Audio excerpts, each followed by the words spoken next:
Assalamualaikum warahmatullahi wabarakatuh. Perkenalkan, nama saya Ulan, saya dari kelompok 16. Pertama-tama saya ucapkan terima kasih kepada Bapak Dr. Laode Muhammad Teti SKM MPD selaku dosen pengampuh mata kuliah program pencegahan dan penanggulangan penyakit.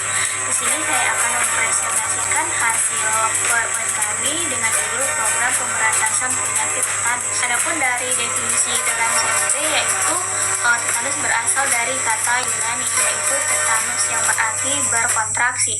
Tetanus ini merupakan suatu penyakit toksemia akut yang ditandai dengan gejala spasme yaitu otot berat dan periodik yang disebabkan oleh bakteri Clostridium tetani.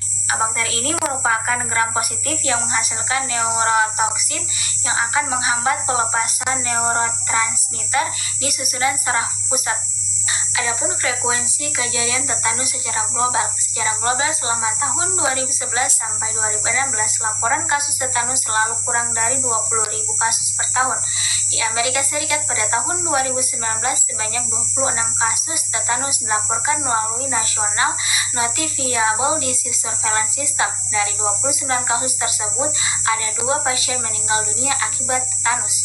Secara nasional di Indonesia pada tahun 2019 dilaporkan terdapat 25 kasus dari 7 provinsi dengan jumlah meninggal 14 kasus atau case fatality rate sebesar 56%. Jumlah kasus tetanus neonatorum pada tahun 2017 mengalami penurunan dari tahun sebelumnya yang sebanyak 33 kasus pada tahun 2016. Provinsi dengan case fatality rate 100% yaitu Provinsi Aceh, Kalimantan Tengah, dan Papua. Pada tahun 2016 dilaporkan terdapat 33 kasus dari 7 provinsi, diantaranya Provinsi Sumatera Utara dengan jumlah meninggal 14 kasus atau case fatality rate sebesar 42,4%. Kasus tetanus neonatorum paling banyak terjadi di Provinsi Jawa Timur sebanyak 19 kasus. Adapun penyebab, gejala, dan cara penularan penyakit tetanus. Penyakit tetanus disebabkan oleh pelepasan eksotoksin oleh bakteri Clostridium tetani, di mana bakteri ini bersifat anaerob obligat. Bakteri ini bisa ditemukan di mana saja dan bisa bertahan pada berbagai kondisi lingkungan ekstrim dalam waktu lama karena sifat dari sporanya yang sangat kuat. Gejala awal yang mungkin muncul adalah kaku otot pada rahang disertai kaku pada leher, kesulitan menelan, kaku otot perut, berkeringat, dan demam pada bayi. Terdapat gejala berhenti menetek atau menyusui antara 3-28 hari setelah masa inkubasi tetanus. Kira-kira 8 hari namun dapat berkisar antara 3-21 hari. Cara penularan tetanus. Tetanus ditularkan melalui kontaminasi langsung pada kulit terbuka dan kulit yang tidak utuh. Tetanus non-neonatal biasanya didapat pada saat spora memasuki luka tertentu, termasuk luka yang terkontaminasi kotoran seperti kotoran hewan atau manusia, seperti air liur, jaringan nekrotik, luka bakar, cedera remuk, dan tusukan dalam juga beresiko tinggi terhadap infeksi tetanus. Tujuan program tetanus. Salah satu program imunisasi penting yang dianjurkan oleh pemerintah adalah imunisasi TT atau tetanus toksoid yang merupakan proses untuk membangun kekebalan sebagai upaya pencegahan terhadap infeksi tetanus. Tujuan imunisasi tetanus toksoid adalah untuk melindungi ibu bayi baru lahir dari penyakit tetanus dengan memberikan toksin kuman tetanus yang telah dimurnikan. Tujuan khusus dari program imunisasi adalah tercapainya eliminasi tetanus maternal dan neonatal.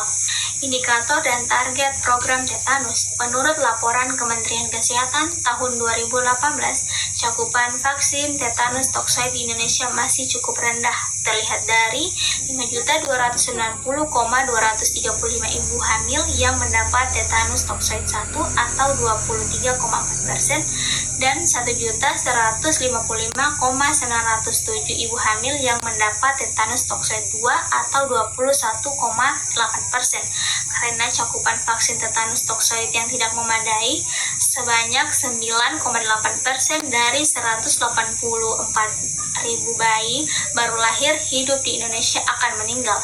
Sedangkan di Indonesia cakupan imunisasi tetanus D1 sampai tetanus D5 pada wanita usia subur tahun 2021 masih sangat rendah, yaitu kurang dari 20%.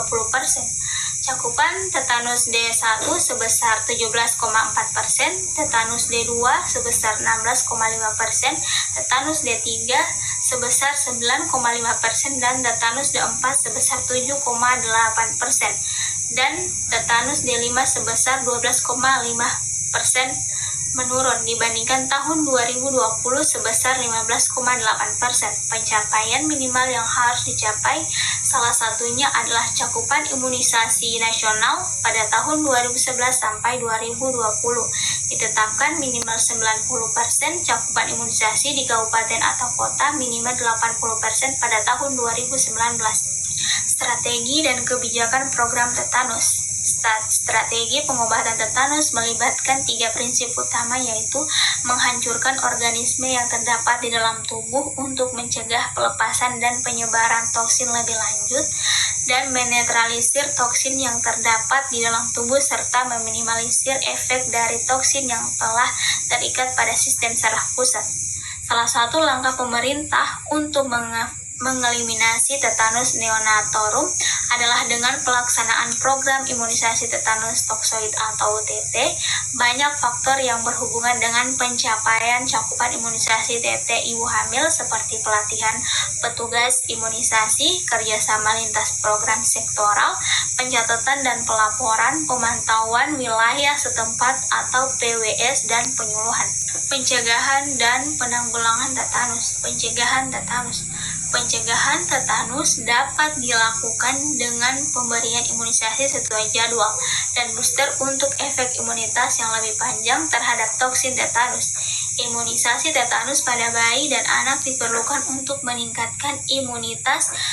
Imunisasi tetanus juga diberikan pada ibu hamil untuk menghindari tetanus pada bayi setelah dilahirkan. Penanggulangan luka yang baik juga dapat menjadi salah satu cara pencegahan tetanus. Penanggulangan tetanus diantaranya sebagai berikut. Yang pertama itu pemberian antitoksin. Yang kedua, melakukan tindakan pembedahan. Yang ketiga, memberikan antibiotik. Yang keempat, melakukan vaksin tetanus toksoid. Landasan hukum pelaksanaan program tetanus.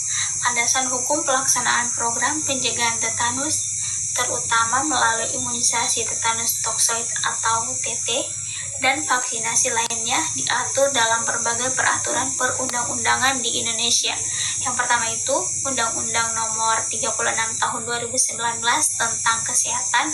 Yang kedua, Peraturan Pemerintah Nomor 40 Tahun 1991 tentang Penanggulangan Wabah. Yang ketiga, Peraturan Menteri Kesehatan atau Permenkes Nomor 12 Tahun 2017 tentang penyelenggaraan imunisasi.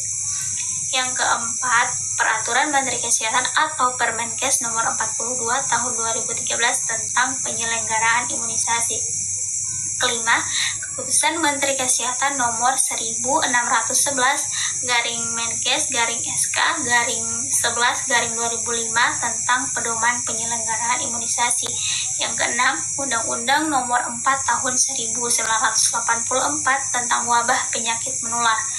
Yang ketujuh, Peraturan Presiden Nomor 72 Tahun 2012 tentang Sistem Kesehatan Nasional. Yang kedelapan, Peraturan Menteri Kesehatan atau Permenkes Nomor 21 Tahun 2013 tentang Penanggulangan Kejadian Luar Biasa atau KLB. Kegiatan program tetanus yang dilakukan di Puskesmas, Kabupaten, Provinsi, dan Permenkes. Yang pertama, kegiatan program tetanus yang dilakukan di Puskesmas.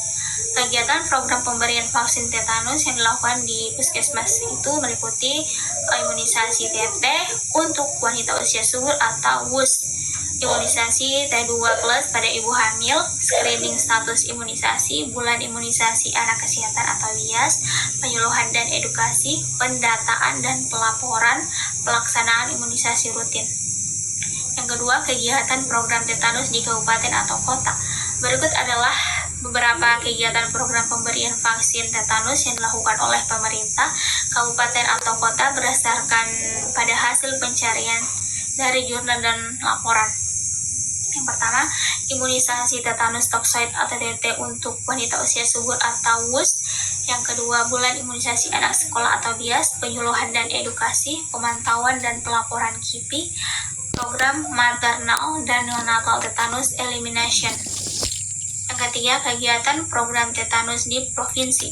Berikut adalah kegiatan program pemberian vaksin tetanus yang dilakukan oleh pemerintah provinsi di Indonesia berdasarkan laporan dan jurnal. Yang pertama, imunisasi untuk wanita usia subur atau WUS. Yang kedua, bulan imunisasi anak sekolah atau BIAS. Yang ketiga, imunisasi di sekolah dasar.